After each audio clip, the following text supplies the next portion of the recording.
pues muchísimas gracias por estar en esta mesa. La idea es que en esta pequeña mesa redonda cada uno de vosotros compartáis un poco la experiencia y las últimas novedades en diferentes sectores, ¿no? Jacinto viene del mundo de la industria, viene de Finsa, Gonzalo viene del mundo de la gestión forestal y certificación, Jaime, arquitecto con experiencias en el resto de Europa. ¿Qué está pasando por ahí? Ahora nos contarás. Agustín, desde el mundo de la promoción pública, de la empresa municipal de la vivienda, y Juan Azcárate del Ayuntamiento de Madrid y qué está haciendo en Madrid con otras ciudades europeas, ¿no? Entonces, bueno, Tony, hay alguna pregunta pero cada uno os vamos a preguntar que expongáis un poco las novedades y luego generar una conversación, ¿vale? Media hora, 40 minutos y luego lo abrimos al público. Entonces, si queréis, empezamos de aquí, de izquierda a mi izquierda. Jacinto, cuéntanos un poco qué está pasando con la industria. ¿Tenemos industria suficiente para construir con madera? ¿Qué estáis haciendo en Finsa? ¿Cómo está evolucionando la normativa, ¿no? Tenemos una norma UNE de industrialización muy cercana, vamos, de la semana pasada o de esta semana. Cuéntanos un poquito cómo está el sector. Perfecto.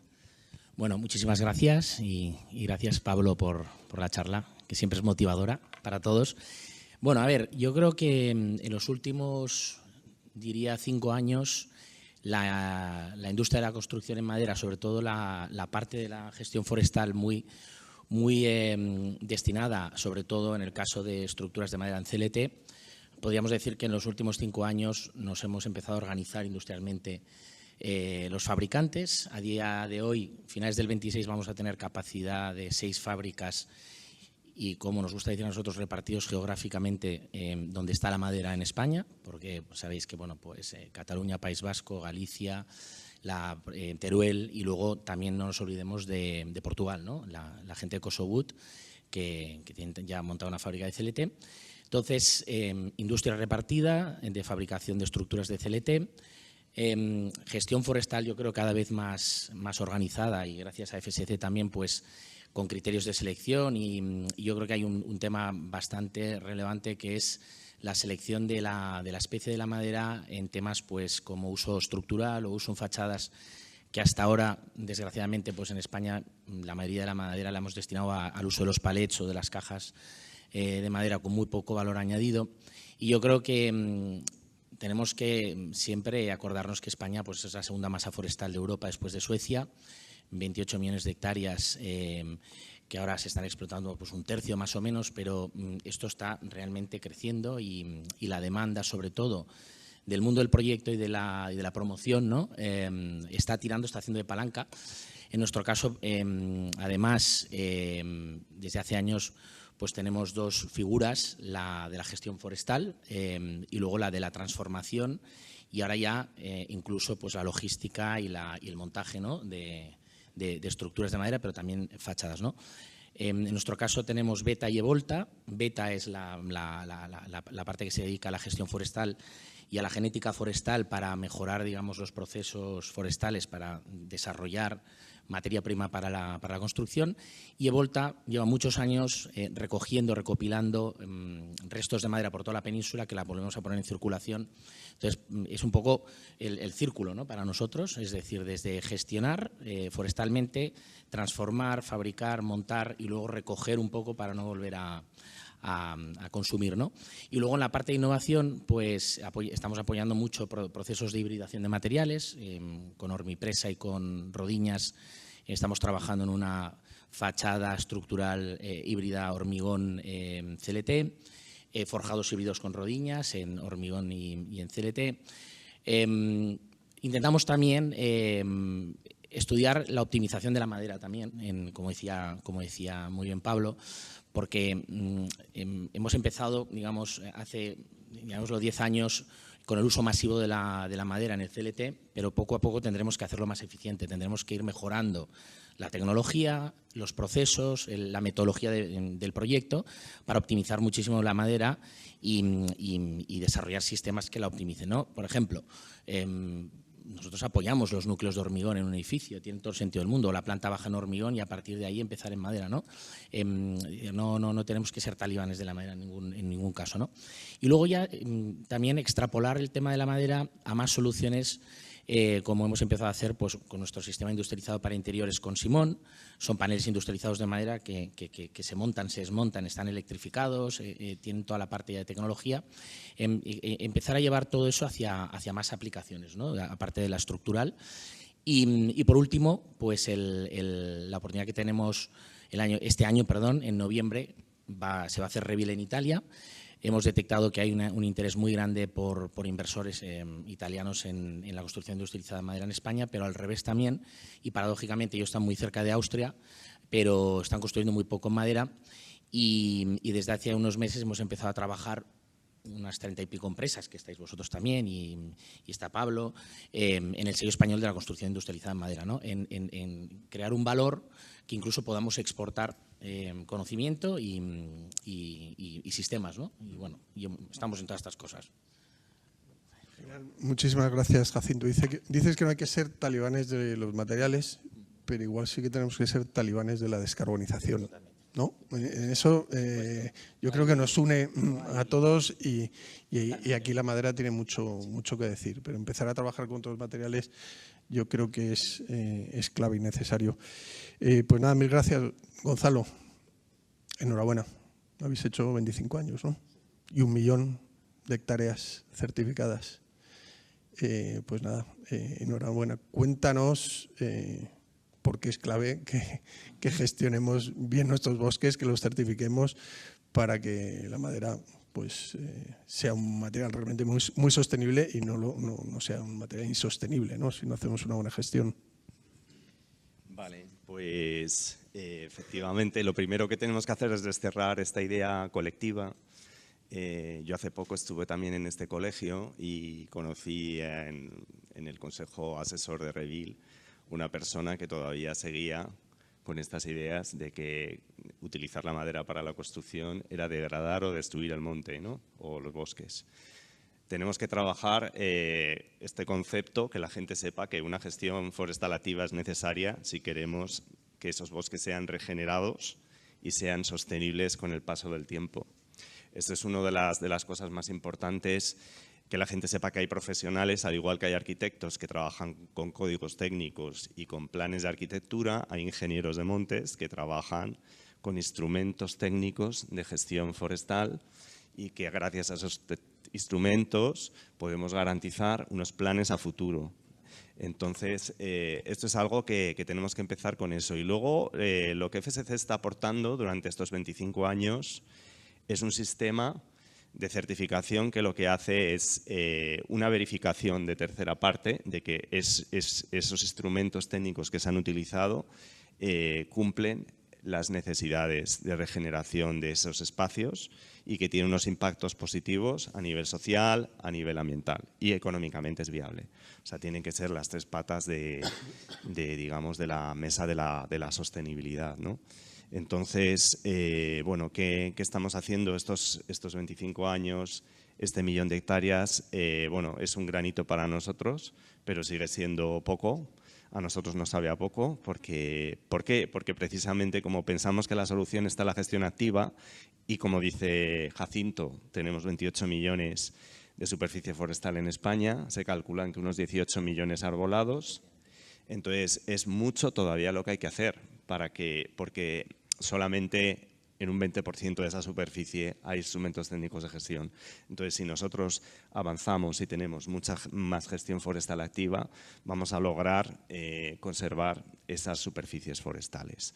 Entonces, bueno, novedades que pueda contaros. Bueno, hay una referencia que no sé si lo ibas a sacar luego en la conversación, pero sí que es verdad que esto lo hemos celebrado en Cuenca, Castilla-La Mancha, que decía Tony Solanas, que es verdad que no, con todo el stock de madera que hay en Castilla-La Mancha, que tienen el pino laricio, que tiene unas características excepcionales para su uso en la construcción. De hecho, han estado caracterizando la madera en los laboratorios de CSFOR en Soria y es una madera de muy buenas características y no se está utilizando, no tiene uso constructivo, como bien has dicho tú.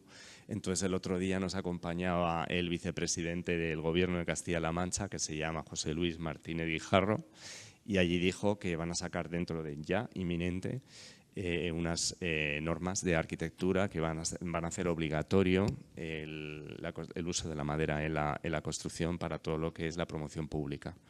Entonces, que es un poco lo que pasaba también en Galicia, creo que lo hemos escuchado en el pasado, hace algunos años en Galicia, pues ahora también va a ser el caso. Así que estamos todos expectantes en que algo pasará a efectos de… Yo tenía entendido, perdón, que estuvo a punto de nacer una fábrica en Guadalajara de CLT, pero que era de 2 socios y que al final no se pusieron de acuerdo, no sé qué pasó, ¿no?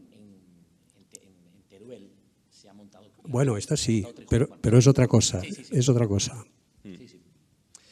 Bueno, entonces nosotros tenemos que seguir innovando, la gestión forestal se tiene que hacer adaptativa porque tenemos un cambio climático que efectivamente también nos está afectando a las masas forestales con enfermedades, tenemos incendios forestales, entonces esto tiene que ser parte, por eso ahora, por ejemplo, los estándares de FSC están en un proceso de revisión, está en la 5ª revisión de nuestros estándares, hay muchas consultas públicas, nosotros lo vamos a publicar para quien quiera pueda participar y, lógicamente, o sea, no son unos estándares estáticos ahí en el tiempo, sino que tienen que tener una revisión y pasar el tiempo y mejorar, ¿no? Ser y más adaptados a la realidad forestal. Y bueno, pues hay muchísimas novedades. Una de las novedades principales que os puedo transmitir es que para nosotros, desde hace ya mucho tiempo, pensamos que los bosques no son solamente fuentes de recursos, sino que prestan servicios que son fundamentales para la sociedad y que no somos conscientes de eso. Entonces, son los servicios que nosotros llamamos ecosistémicos. Hablamos del carbono, que lo habéis comentado y se va a comentar en esta mesa, el carbono, el efecto sumidero de carbono, pero tenemos la biodiversidad, tenemos el agua. El agua es un bien fundamental y necesitamos bosques protectores que estén en las cabeceras de las cuencas hidrográficas, pero el suelo también, la fertilidad del suelo se la debemos mucho a nuestras masas forestales. Podemos hablar también de los servicios culturales, recreativos, del aire, el aire. Respiramos gracias a la fotosíntesis de los árboles, de los bosques. Entonces son muchas cosas y nosotros lo que estamos haciendo es, con nuestros estándares, dar herramientas a los propietarios forestales y a los gestores para que puedan verificar impactos relacionados con esos servicios ecosistémicos. Y entonces, ¿esto qué va a permitir? Pues permite, por un lado, yo creo que generar conciencia a todos los niveles de los servicios que nos prestan y va a permitir también capitalizar a las superficies forestales que hoy por hoy el problema que tenemos, esa no gestión activa de la que hablaba, es por la falta de rentabilidad que muchas veces los propietarios o los gestores no invierten, ¿no? Y dicen, es como un círculo vicioso en el que estamos metidos. Entonces es una herramienta en la que nosotros creemos y estamos con ello. Y fuera de lo que es la verificación de impactos, también la sociedad cada vez nos pide más, no porque esté certificado un bosque, ¿no? Dicen, bueno, pero ¿qué impactos al final ha tenido esto positivos? Que tú, Iñaki, nos lo has preguntado y nos lo estás preguntando, que todavía probablemente no te he contestado como tú querrías, ¿no? Entonces, ahora lo que vamos a iniciar en nuestro caso en España, queremos, utilizando sistemas de gestión geográfica, dar mucha más información más transparente y más clara sobre qué superficies están certificadas en España y también datos de impactos generales, qué impactos tiene esa gestión o esa certificación en el territorio. No sé, de momento te puedo contar esto, no sé si te puedo contar más cosas. Gracias Gonzalo. Sí, yo creo que uno de los grandes retos es cómo monetizamos todos esos impactos y todas esas externalidades, ¿no? Que al final pues vas a hacer un edificio en madera, en hormigón o en cualquier otra estructura, tiene un impacto económico inicial, pero hay una serie de externalidades que no van asociadas a un impacto económico. O sea, sí que van, pero no entran en la hoja de resultados, ¿no? Se te ha olvidado una cosa, y yo creo que habéis salido muy bien en la foto de la última versión de LEED, ¿no? Y ahora la certificación de FSC se valora mucho más y ha cogido muchos puntos en la última versión de LEED, ¿no? Yo creo que eso es también positivo. Luego, si quieres, lo comentamos. Julio de la Fuente, gracias por estar aquí, representar a los arquitectos en el COAM. Cuéntanos un poco cuál es vuestra experiencia trabajando también en Alemania, en Bélgica, qué estáis haciendo, qué diferencias veis con respecto a España. Nosotros tenemos cierta relación con Francia, vemos que van muy por delante, ¿no? O unos pasitos por delante, 4 o 5 años, que la madera está empezando y va evolucionando, pero es cierto que en otros sitios tienen bastante más trayectoria, y también se está trabajando de esta manera que decía Jacinto, mixta, con otros materiales, y bueno, tenéis un proyecto muy interesante en altura. Cuéntanos un poco, danos una visión más internacional. Bueno, muchas gracias, gracias por la invitación. Y a mí me gustaría hablar de esta experiencia que hemos tenido. Nosotros en el estudio de Gutiérrez de la Fuente, de aquí de Madrid, empezamos a trabajar en Alemania en 2008 con los primeros edificios en hormigón, y en 2019 ganamos una escuela que se acaba de inaugurar recientemente y tenía algunas partes de madera, las partes principales de madera, pero generalmente era de hormigón. Y recientemente, en la jornada de puertas abiertas del pasado fin de semana, pues casi teníamos que pedir perdón a los asistentes porque la escuela no fuese en madera. Pero porque ahora todos los concursos de escuelas es el promotor público el que te pide que sea de madera. Entonces, pero ese es el momento que nosotros vemos de transición de lo que vamos a intentar contar hoy para aprender qué está flotando en el ambiente en Alemania, para ver qué podemos aprender y responder a algunos puntos que habéis comentado antes.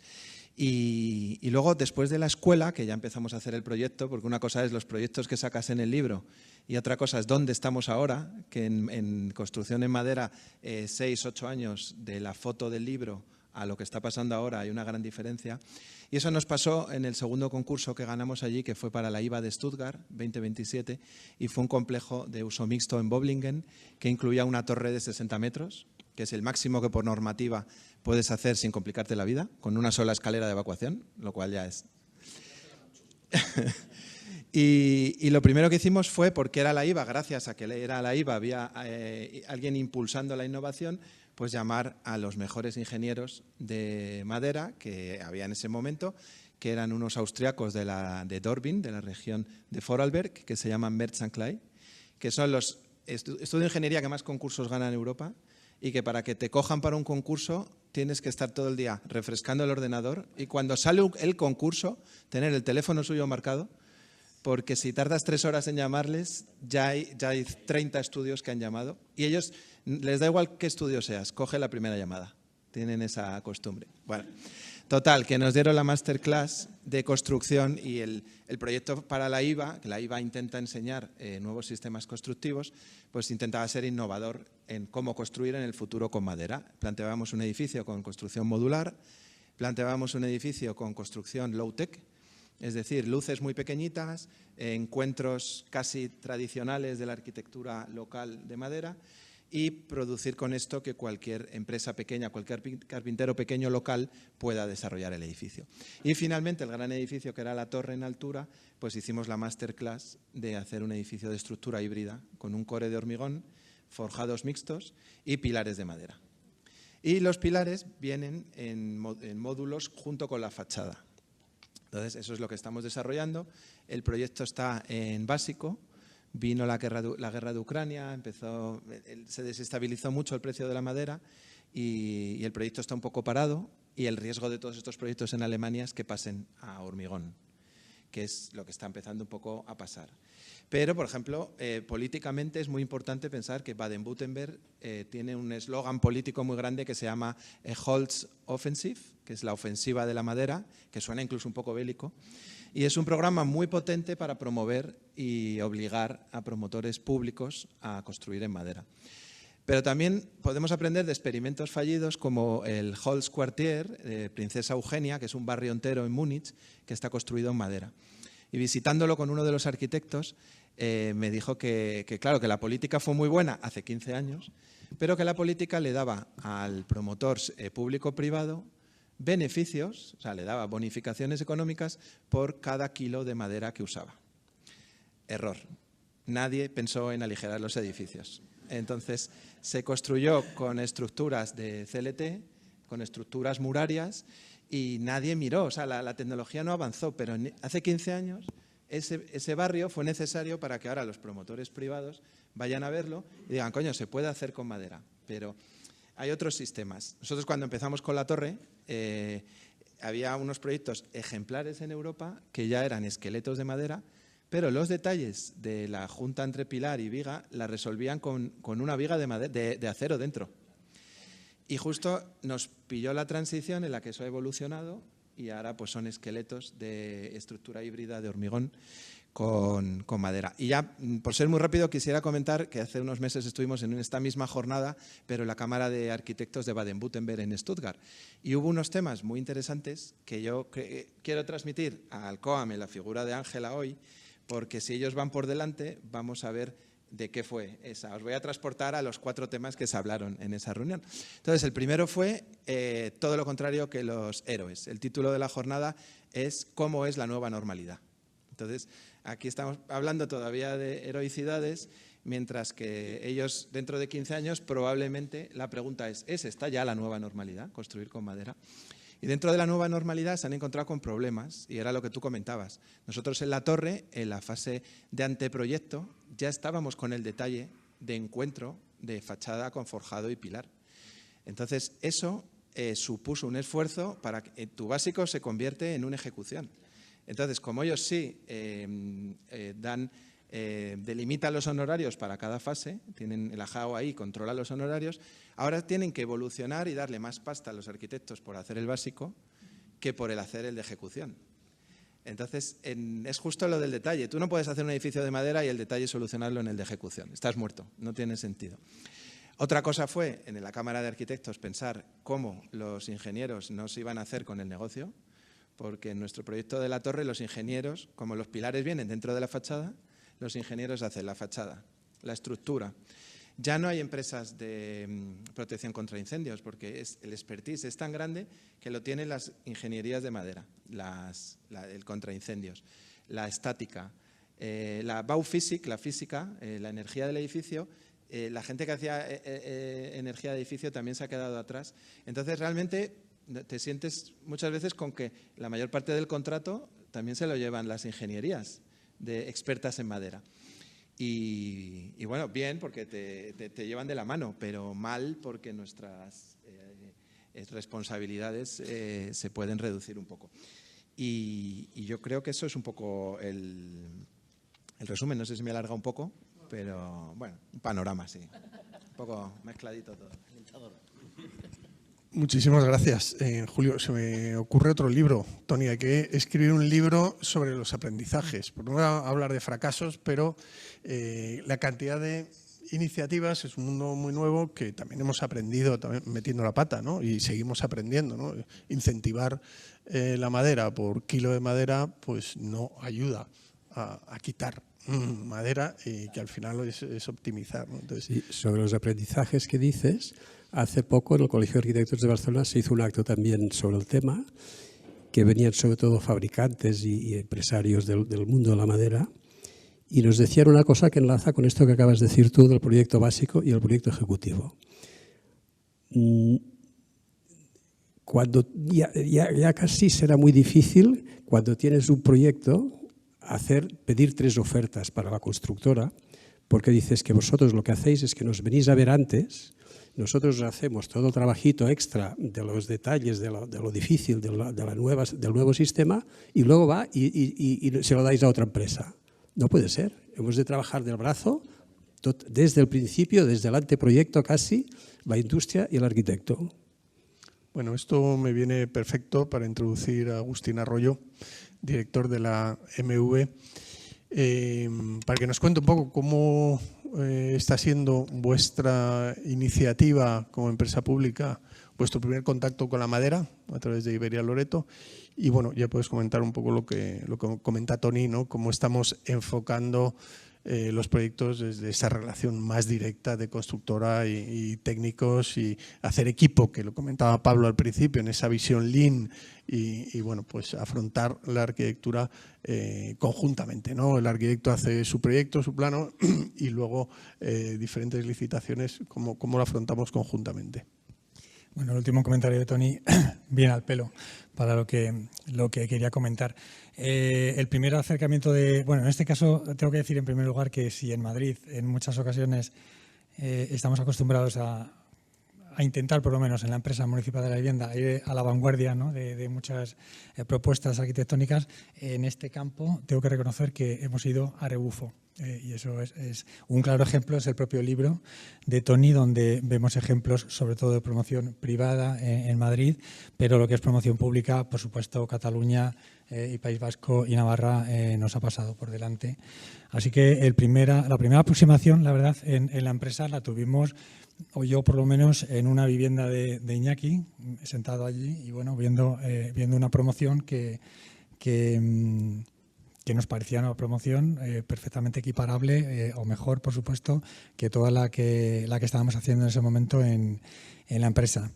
Y bueno, a partir de esa iniciativa, pues mientras que ya tenemos la primera promoción de construcción en madera industrializada acabada y sorteada, y esperando que en pocos meses ya sean ocupadas, pues proyectos que iniciamos con construcción convencional en ese momento, estamos todavía en fase de construcción prematura, ¿no? ¿Qué complejidad o con qué problema nos enfrentábamos? En primer lugar, desde la promoción pública estamos sometidos a una ley de contratos que es del año 2017 y que solo entiende el desarrollo de promociones mediante la licitación y redacción de un proyecto básico y ejecutivo, y inmediatamente después la licitación de su construcción, para la cual se pueden presentar todas las empresas. Bueno, no que se puedan, es que se deben de presentar cualquier empresa, ¿no? Y eso rompía un poco los esquemas de cómo podíamos diseñar una construcción industrializada donde desde la primera fase, ¿no?, desde la primera línea que tú trazas, ya estás definiendo soluciones constructivas, nudos que tienen que ver con un know-how, ¿no?, y con una forma de hacer esa forma.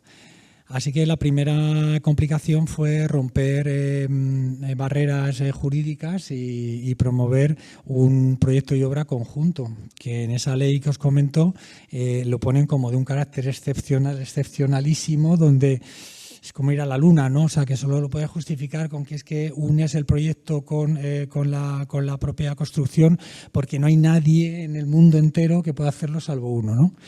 Y eso hubo que argumentarlo muy bien, ¿no? Se consiguió. Confiamos en la propia solvencia técnica que exigíamos al equipo de arquitectura para intentar darle una independencia la mayor posible, porque iba de la mano del constructor y, por lo tanto, la solución era específica para ese modelo. Lo cierto es que el resultado para nosotros es muy satisfactorio. Lo que es construcción y lo que es acabado, estamos muy contentos. O sea, nos falta saber un poco cuál es el resultado en la explotación, ¿no? Quizá, si algo nos preocupa un poco, es el asunto acústico, ¿no?, que lo habéis comentado también, pero bueno, vamos a probarlo y vamos a testarlo. A partir de esa experiencia ya licitamos y adjudicamos otra, que está ahora mismo ya construyéndose en el distrito de Moncloa. ¿Y qué es lo que está por venir? Pues bueno, dos líneas. En primer lugar, nosotros sabéis que sacamos muchos concursos de arquitectura y bueno, tenemos 50, 60, 40 propuestas. Y es cierto que las propuestas de hace apenas 3 o 4 años no proponían nada en madera. Es decir, que tuvimos nosotros que buscar e incentivar de alguna manera, y ahora ha sido muy evidente, una gran cantidad de propuestas a nivel de anteproyecto de arquitectura ya vienen con soluciones industrializadas y muchas de ellas en madera, ¿no? Con lo cual es un avance, porque son los propios profesionales los que se van incorporando muy rápidamente a este asunto.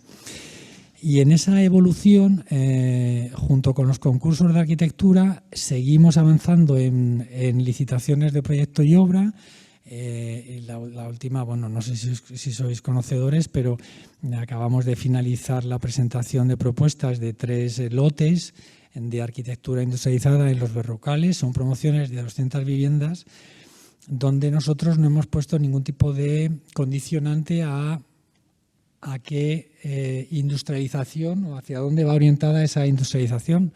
Y los ejemplos que estamos viendo tienen una gran cantidad de propuestas en madera. Yo creo que ese camino está hecho. Demandamos al Ministerio que intente darle una vuelta a la ley y que deje la excepcionalidad y lo incorpore como un procedimiento de licitación ordinario, porque el proyecto y obra, si queremos hacer o darle un empujón a la industrialización, yo creo que es indiscutible. Y bueno, ahí vamos caminando, pero dentro de los procesos de industrialización, porque nosotros además de la madera estamos explorando módulos 3D con diferentes materiales, también con acero, también con hormigón, aunque no nos da las propiedades de ciclo de vida que nos da la madera, pero bueno, nos aporta también otras ventajas. Seguramente la madera industrializada es quizá el sistema en el que vamos a conseguir que los proyectos ejecutivos puedan ser realizados por un gran número de empresas, ¿no? Es decir, que tenemos un montón, o que debemos de tener un montón de elementos que sean compatibles y podremos independizar desde el ámbito público, porque el ámbito privado es muy fácil. Tú contratas un equipo de arquitectura y según va desarrollando soluciones, tú vas cerrando elementos, ¿no? Con determinados proveedores, pero es que en la administración pública no podemos hacer eso. Entonces la madera nos aporta esa ventaja, ¿no? Yo creo que nos aporta la ventaja de que podemos, vamos a decir, seguir dándole valor a la propuesta arquitectónica, seguir proponiendo concursos, pero que la madera sea un elemento en el que podemos desarrollar un proyecto ejecutivo sin saber quién nos lo va a hacer después, ¿no? Y ahí también algo que se nota y se ve mucho en el libro, ¿no? Los ejemplos más antiguos, pues toda la madera proviene de Centro Europa, ¿no? Y sin embargo, cuando vas viendo los últimos ejemplos, ya toda es local, ¿no? O sea, empieza a haber una industria muy potente. La población, poco a poco, yo creo que todavía necesita madurez, ¿no? Pero la población está siendo más sensible al valor, porque hay que romper ese esquema de construimos en madera, deforestamos bosques, y es exactamente lo contrario, ¿no? No, al revés, construimos en madera y lo que hacemos es explotarlos sosteniblemente. Y bueno, ahora estamos siempre con esta drama de los incendios forestales, y bueno, cuando se desarrollen políticas para evitar los incendios forestales, pues qué mejor política que bosques explotados, ¿no? Sosteniblemente, porque estoy seguro de que desaparecerán los incendios, seguro, cuando estén explotados de esta manera. Y bueno, pues nada, ahí va Madrid, ya os digo, ahí en esto, un poquito por detrás de otros sitios, pero bueno, intentaremos igualarnos lo antes posible. Muchas gracias, Agustín. Quería corroborar esto último que acabas de decir. Daniel Ibáñez, que es, junto con Vicente Guayán, autor del edificio que está en la portada, le hicieron una entrevista en La Contra de La Vanguardia, y la frase, que ponen siempre el titular grande, era este: queremos evitar incendios, construyamos con madera. Efectivamente. Pues bueno, hemos ido un poco por detrás. En el COAM también lo comentaba con Toni Solanas, que mirábamos un poquito con envidia a AUS, ¿no? Aquí Ángela me ha pinchado para que sea coordinador de sostenibilidad del COAM. Desde el COAM nos vamos a poner las pilas para estar a la altura de AUS, y la MV entiendo que también, para pisar el acelerador y avanzar en este tema que es tan necesario, ¿no? Juan Azcárate, director de Cambio Climático del Ayuntamiento de Madrid. ¿Y las ciudades? Sí. ¿Qué se puede hacer en las ciudades? ¿Cómo podemos afrontar las ciudades desde esta perspectiva que está haciendo Madrid en relación a otras ciudades europeas? Yo creo que es el gran reto, ¿no? Sí, bueno, un poco cogiendo la última frase, ¿no?, de Pablo, ¿por qué la madera y por qué desde la acción climática de pronto pues llegamos a la madera? Lo primero, bueno, agradecerte, Ángela, que me encanta venir a aprender aquí al COAM y gracias, Iñaki. Y bueno, y enhorabuena por el libro. Al ver un poco los compromisos de acción climática del ayuntamiento, la neutralidad, la reducción de emisiones, pues bueno, la manera que tenemos es realizar inventarios de emisiones, saber cuáles son las fuentes, porque ahí es donde tendremos que fijar las acciones. Entonces, si bien parece que cuando hablamos de, bueno, en general de emisiones a la atmósfera, calidad del aire, cambio climático, se centran mucho las políticas en movilidad, porque bueno, tenemos más capacidad de acción, eso es verdad, las ciudades, pero el inventario de emisiones de gases de efecto invernadero de la Ciudad de Madrid, que está publicado en la web, vemos que la principal fuente es el sector, el RCI, ¿no? Residencial, comercial, institucional, más de 2/3 la parte residencial, con un 42%. Y el siguiente, el 24%, es la movilidad rodada, ¿no? El transporte rodado. Es decir, que hay una importancia brutal. También, no solo por las emisiones que se generan directamente las territoriales, por digamos, los efectos que ahí el transporte sí también es importante, sino que prácticamente el 89 o el 80 y tantos % de las emisiones indirectas, es decir, las asociadas al consumo eléctrico en la ciudad, sí también son del sector edificado. Es decir, que al final el objetivo, si bien trabajamos siempre calidad del aire y cambio climático, el objetivo climático ya lo centramos en el residencial, ¿no? Digamos residencial en el sector edificado. Y esa es la parte, digamos, en la que cualquier compromiso de neutralidad, el Pacto Verde Europeo, cuando hablamos de neutralidad climática, hablamos de ese tipo de emisiones, pero siempre es importante saber que hay otra parte de emisiones que no están en el inventario, que son las asociadas a todas las materias primas, los bienes y servicios, que no las estamos midiendo y que se estiman aproximadamente como 10 veces más de lo que medimos en nuestros inventarios. De ahí que cada vez tenemos más presión en las ciudades para que, al margen de los inventarios que tienen sus protocolos de cálculo muy establecidos y que ya nos ponen en el foco el sector construido, el sector de la edificación, pero claro, eso son las emisiones, digamos, de la fase operativa de los edificios. Pero cuando ya entramos en materiales y en bienes y servicios, en esa parte de emisiones basadas en el consumo, pues vemos que ahí la construcción también, por otras ciudades que van por delante de nosotros, estuvimos hace poco viendo pues Copenhague, ¿no? Como líderes también en temas de compromisos climáticos, pues bueno, cómo van centrando ya determinados sectores como alimentación, textil, y ahí la construcción también tiene, por ejemplo, en Copenhague estiman que de esas emisiones asociadas al consumo un 15% vienen del sector de la construcción. Entonces, bueno, ahí la ventaja que encontramos, al menos que de estos sectores o digamos de estas emisiones asociadas a consumo, en el sector de la arquitectura, en el sector de la construcción existen más datos, existe más, ya vamos a tener mejor manera de medir al final huella de carbono asociada a todo el material de construcción, con lo que nos va a permitir, y bueno, desde lo público, pero también desde lo privado, el ir cómo reducir esas emisiones. Por tanto, ahí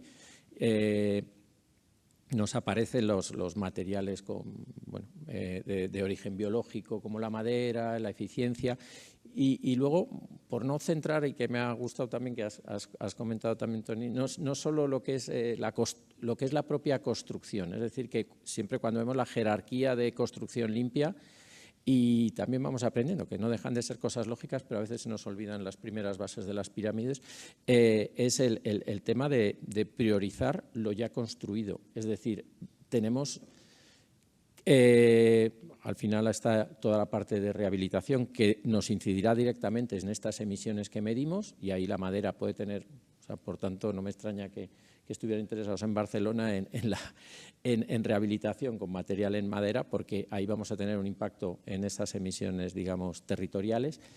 Pero luego también el tener en cuenta un poco el parque ya existente, cómo se mezcla y cómo vamos aprendiendo también, es decir, ya no lo que está en construcción, lo que ya está construido y lo que todavía no está proyectado, la importancia que le dan a cada vez a tener un diseño, y eso es pura arquitectura, ya no ingeniería,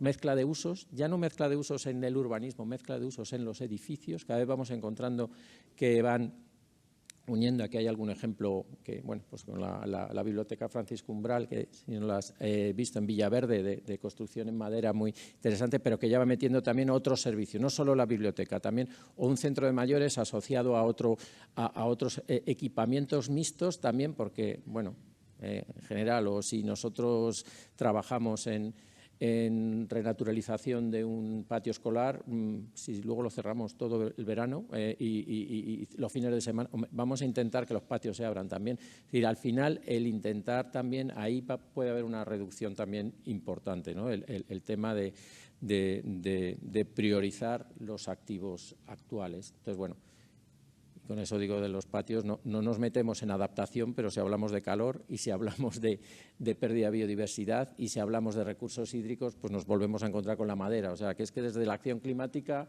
vayamos por donde vayamos, acabamos un poco encontrando. De ahí el interés un poco desde digamos, este área que no está tan directamente relacionada con la construcción, pero que en proyectos trabajamos pues tanto con la MVS o con arquitectura, con patrimonio y con las demás áreas, porque, bueno, el efecto es directo.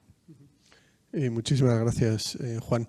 Como decía Pablo, me gusta mucho hablar de cambio de paradigma, pero las ciudades pueden pasar de ser los grandes emisores de CO2 a ser los grandes sumidores de CO2, ¿no? Donde guardemos ese carbono que es tan clave desde una perspectiva del análisis de ciclo de vida dinámico, guardarlo ahora y no tanto en 50 años, que también habrá que guardarlo, pero ahora tenemos un problema fundamental. No sé si queréis comentar alguno más, algún tema, y luego lo abrimos. Yo quería añadir una cosa a colación un poco al último que has comentado, que para mí yo creo es bastante relativo, que es el dato. Ahora mismo no hay una armonización de datos en general en toda la cadena de valor. Precisamente, si tú estás midiendo desde la gestión forestal hasta la transformación, hasta el transporte, en el caso de la madera, por ejemplo, transporte de la madera pesa mucho menos transportar estructuras de madera, con lo cual menos camiones que transportar, menos emisiones. Una fábrica de CLT, la huella hídrica es casi cero versus el hormigón. Entonces, pero ya las comparativas incluso de los tipos de estructura, menos cimentación, menos medios auxiliares, es decir, al final yo creo que falta una armonización de datos en toda la secuencia, es decir, y para eso es la trazabilidad, ¿no? Al final. Y efectivamente yo creo que los edificios lo estamos midiendo mucho en la operación y los edificios actuales son muy eficientes y con pocas emisiones, pero no estamos yéndonos al principio de todo, que es cuando realmente hay un impacto muy alto, incluso en la rehabilitación, que es luego la gestión de los residuos, la demolición versus el desmontaje, porque estamos hablando, claro, si estamos hablando de construcción circular, si no diseñamos para desmontar, es que va a ser imposible en un futuro bajar las emisiones de las demoliciones. Entonces, toda esa trazabilidad y esas métricas y esos datos, ahora mismo a mí me cuesta ver mucho que lo armonicemos, incluso alineándonos con Europa, que nos da la taxonomía europea con Levels, está bastante claro todo, pero luego cuando aterrizas la interpretación de todo eso en cada territorio, pues es cuando se desmonta la película, ¿no? Esta me la pido yo. Había prometido ser solo moderador y no intervenir, pero es que ha sido ahí a darme en la fibra sensible. Efectivamente, necesitamos, pero también, bueno, justificar, ¿no? Que estamos empezando. Estamos empezando a medir y bueno, y obviamente en este inicio de medir pues hay una cierta desarmonización, ¿no? Y es un poco lo que está ocurriendo, ¿no? Ahora vamos a tener un nuevo código técnico, estamos en una batalla tremenda con el Ministerio de Vivienda para que este código técnico salga lo más armonizado, o que la forma de medir todo este carbono incorporado salga de la forma más armonizada.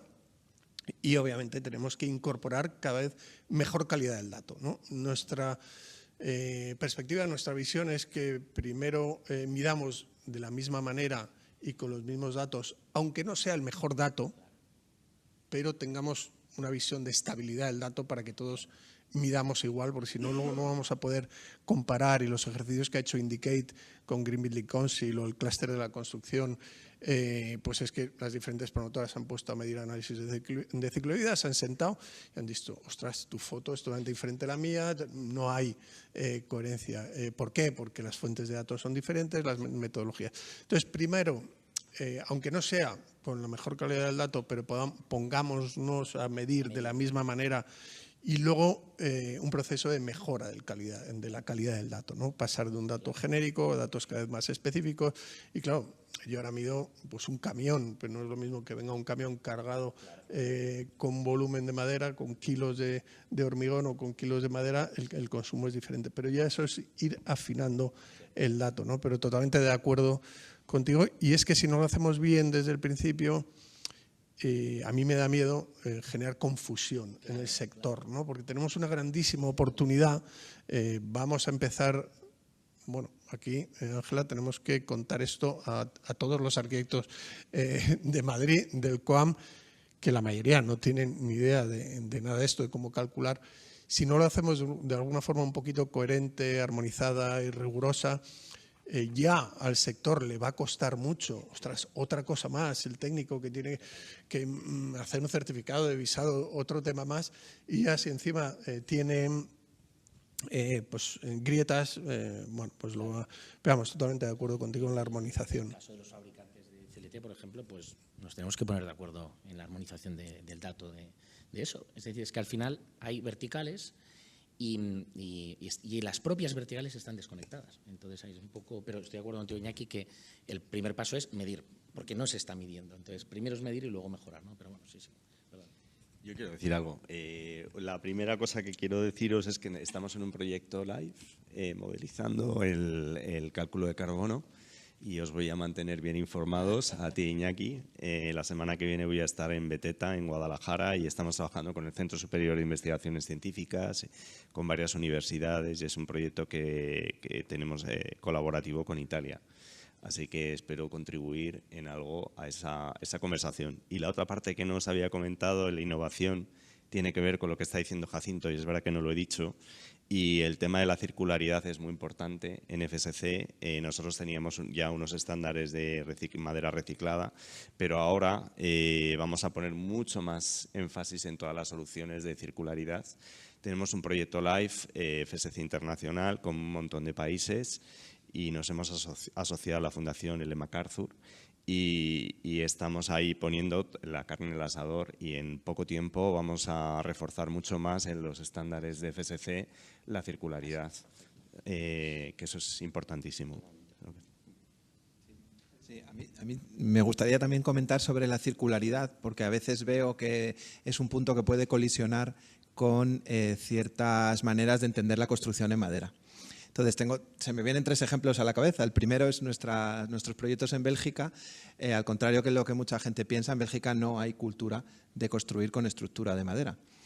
Son un poco como nosotros, ladrillo, ladrillo, ladrillo, porque hay un dicho que dicen que todos los belgas nacen con un ladrillo en el estómago y que el sueño de los belgas es tener una casita de ladrillo. Bueno, pues en los proyectos de allí hemos intentado hacer estructura de madera, pero el mercado está dominado por la prefabricación de hormigón, muros, nada es in situ, todo viene con premuros que se rellenan, prelosas que se rellenan, y lo que sí que es interesante es que las fachadas las construimos con balloon frame y las hacemos con multicapa, y es una manera de entender la circularidad, de que es muy flexible, que esa es la palabra clave, y muy fácil en un futuro meter más aislamiento, cambiar las instalaciones, aumentar. Y en ese sentido, cuando veo muchas veces fotos de edificios de madera, que ya sé que tienen unos años, con fachadas de CLT, con la ventanita, desde la experiencia de Bélgica, creo que el camino está más en construir la avioneta, pero sé que es un camino. Entonces, en ese camino encuentro esta especie como de warning, como de advertencia, de que la circularidad puede chocar a veces con determinadas construcciones en madera. El otro warning, y es un ejemplo muy bonito que podéis visitar, la IVA de Stuttgart ha hecho en Stuttgart un aparcamiento enteramente completo de madera. y le ha dotado de una estructura que se puede convertir el aparcamiento en oficinas, que esto no es nuevo. Está todo el mundo trabajando en edificios que puedan ser transformados desde que son diseñados. Y es muy bonito, un parking de madera que está pensado con los itinerarios, la evacuación, todo para que funcione como con la altura libre de oficinas de 3 metros, que dices, bueno, ¿es un dispendio? Pues sí. ¿Puede ser 2,20? Pues también. Pero bueno, en un futuro, si cambia la movilidad, bueno. Y el tercer ejemplo, que es una conversación privada que tuvimos hace poco, soy parte del jurado del Premio de Arquitectura Checo de este año, y un poco nos indujeron, esto como no hay nadie de allí escuchándolo, nos indujeron un poco a que metiéramos un proyecto porque era emblemático, que era un edificio de oficinas de 4 plantas en madera. Y que coño, que eso había que promocionarlo. Pero veías las plantas y las plantas eran nichos, despachitos, todo con muritos de CLT, y a mí me llevaban los demonios porque no le veía ningún futuro a un edificio de oficinas, después de lo que hemos aprendido con el COVID, con las nuevas formas de trabajar, que estuviese lleno de despachitos de 8 metros, de 12 metros.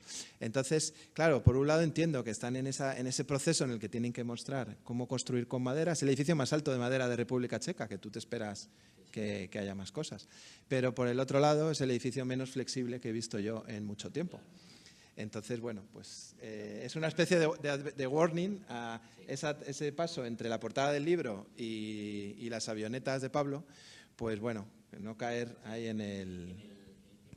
Sí que estamos dándole continuamente vueltas al uso del entramado en fachadas no estructurales o pasantes, y de hecho con Linium Tech ellos están haciendo fachada de entramado pesado, nosotros estructura, y al revés. Nosotros lo que queremos es reducir el uso del CLT y optimizarlo lo máximo que podamos. Y de hecho, Pablo lo explicaba antes, con Stroke by Inform, que es una startup en la que hemos coinvertido con Pfeiffer, con Vinci, bueno, varios fabricantes y una constructora, estamos pensando, bueno, hemos hecho un prototipo ya de un forjado de 10 metros con pieza de CLT, luego el Wood Flow Core, que nos reduce casi un 60% el uso de la madera, y el CLT, todo pasante para luego pasar a instalaciones. En realidad es un forjado ligero y este forjado está ya fabricado con Gropius en Alemania y estamos varios fabricantes españoles metidos. Entonces queremos optimizar todo lo que podamos, desde luego. Linen lo tiene, sí, sí. Casten. Efectivamente.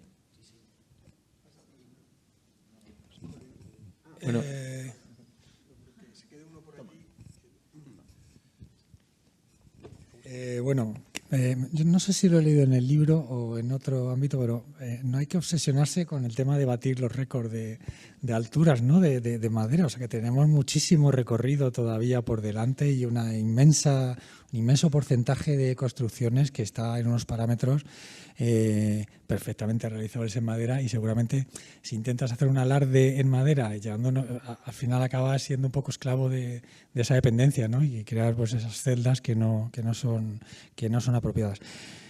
Es verdad que el debate fuera, ¿no? Si el tema de la sostenibilidad es tan manido, pues ahora el de la industrialización ya es una cosa espectacular, ¿no?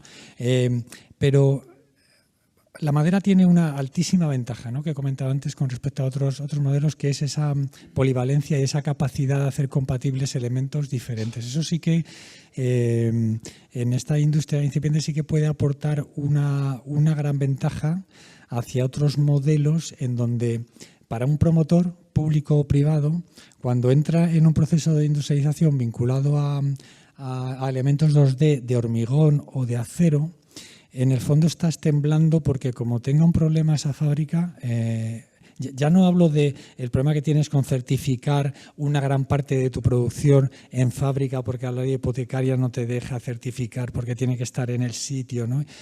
Pero ya no solo eso, es que a veces estás metido y de hecho nosotros hemos tenido un serio problema con una de las promociones.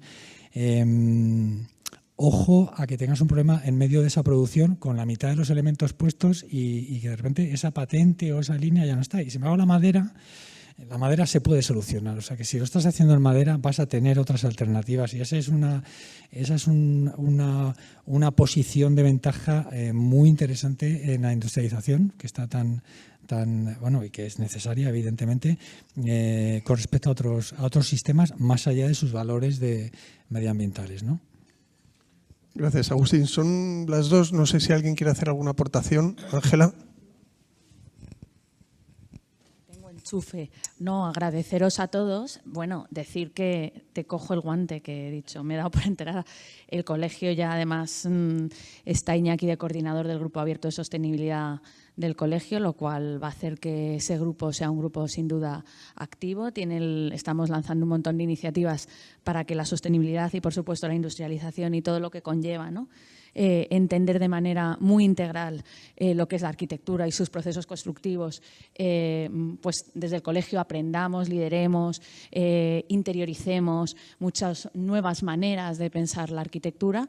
IVA Stuttgart va a estar presente en el Foro Urbano Internacional de diciembre, va a venir Andreas Hofer de la ETH de Zúrich y vamos a exponer 10 de los proyectos de la IVA 27, que creo que va a estar muy interesante. Y luego estamos midiendo, estamos intentando nosotros también con Iñaki, somos el primer colegio en España que ha introducido el análisis de ciclo de vida en el visado de manera voluntaria, porque no puede ser obligatorio de momento, pero sí nos permite que nuestros compañeros vayan avanzando o sabiendo a lo que se van a enfrentar, porque va a ser obligatorio que incorporemos estas mediciones en los proyectos. Hay que ver qué herramientas podemos utilizar para que cada vez tenemos más carga, digamos, los arquitectos de normativa, y tenemos que intentar también no solo homogenizar, sino aligerar un poco, utilizar nuevas herramientas. Tenemos el IA Lab, que estamos viendo experiencias de otros compañeros que están utilizando inteligencia artificial precisamente para aligerar esas mediciones o trabajo administrativo que tenemos en los estudios, pero estamos midiendo también en Madrid 2050, estamos intentando avanzar hacia un indicador de la calidad urbana, sobre todo relacionado con las externalidades que mencionaba Iñaki, que nos parecen muy importantes, que es que justifiquemos que la calidad arquitectónica y urbana al final no es un gasto para las administraciones, sino que es una inversión, porque tiene esas externalidades que no estamos midiendo en coste sanitario o en mejora de actividad económica o en calidad de vida de nuestros habitantes, y eso es muy importante. Es decir, que vinculemos esas nuevas mediciones, esa homogenización de indicadores con la medición del impacto que genera en la sociedad en las que se aplican. Entonces, bueno, que estamos haciendo muchas cosas, pero que no nos da la vida, como diría mi hija de 13 años.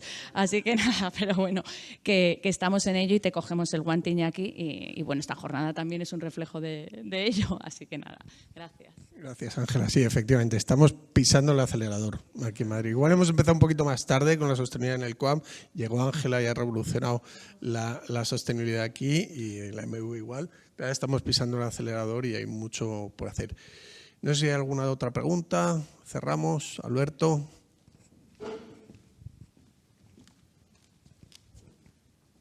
Un segundo solamente.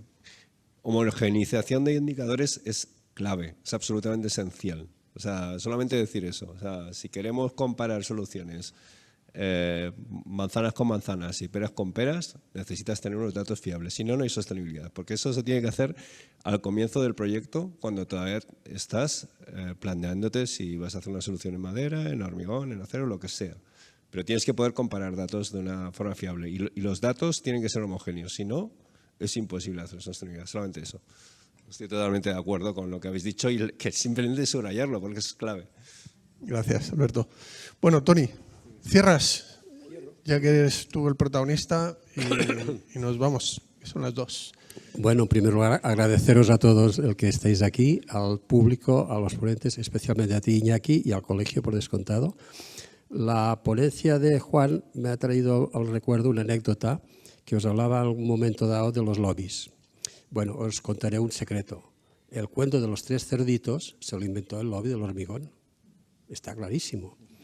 Entonces, os contaré la anécdota. Es que yo hace unos años me ficharon en el gremio de la madera de Barcelona, un consejo asesor, no sé qué, montábamos cursos, y el gerente, que era un tío con mucha imaginación, muy simpático, muy divertido, tú lo conoces, estuvo en, sí, Salvador Ordóñez,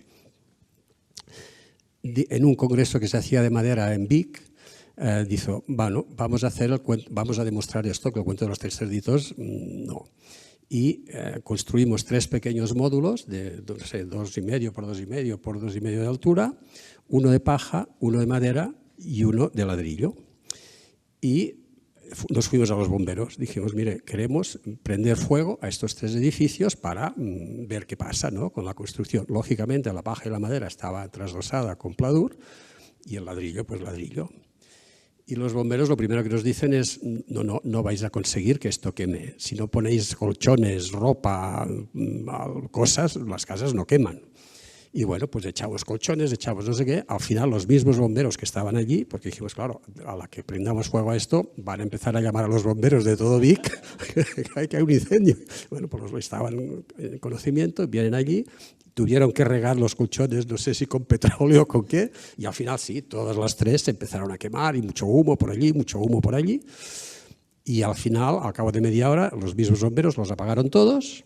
La casa de paja estaba intacta, la casa de madera estaba intacta, la casa de ladrillo estaba escarabajada de arriba abajo, rota completamente. Por lo tanto, y luego una propuesta que te contaba antes, en plan un poco divertido también, los que leáis o los que compráis el libro, hay ratas. Siempre pasa esto, y eso que lo revisamos 4 personas, lo revisó Toni, lo revisó Miracles, lo revisé yo, lo revisó la hija de Miracles, bueno, todos los mundos. Pues hay 4 errores. Y yo uno todavía no sé en qué consiste. Hay otro que es una tontería que no tiene ninguna importancia, que hay una cosita repetida, pero bueno, no tiene valor. El otro es para reírse. Si es que lo descubrís, porque yo he puesto a prueba a mucha gente y no lo descubre, porque es una palabra que le falta una letra y está repetido 10 o 11 veces. Y el último, sí, el último es un error gordo y lo siento mucho, porque el que le ha tocado a la China, que es un estudio de Barcelona, se han cogido un cabreo tremendo. Pero no os cuento, o sea, descubrir los 4 errores. Comprarlo y descubrirlo. Pues nada, aquí hemos traído algunos ejemplares, os lo podéis llevar con un Bizum si no está en Naos y está en internet. Y Juan, Agustín, Jaime, Gonzalo, Jacinto, mil gracias por esta conversación, mil gracias Ángela Alcoam, Pablo por la ponencia y bueno, seguiremos juntándonos todos los enamorados del mundo de la madera y seguiremos reflexionando conjuntamente para seguir avanzando. Así que nos vemos en la próxima.